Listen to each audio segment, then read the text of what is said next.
Hi everyone. Yes, in this video, I'm just gonna be showing you how I did achieve this particular neckline.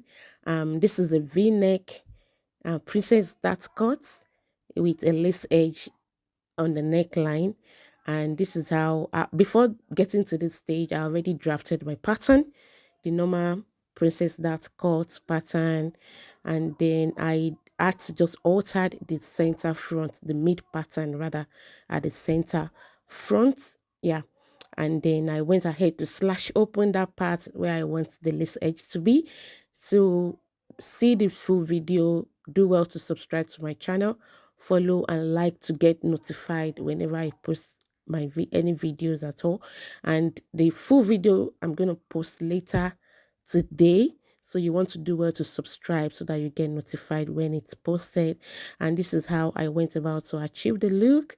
I joined the sides to the pattern after doing this particular part of it, and then join the back panels as well. And this is how it turns out, guys. See the look on me. Yes, in this video I'm here to actually attach the sleeve because I'm still constraining. This is just from an old hero and buba that I turned to this particular blouse, right? So this is just to achieve this look and to show you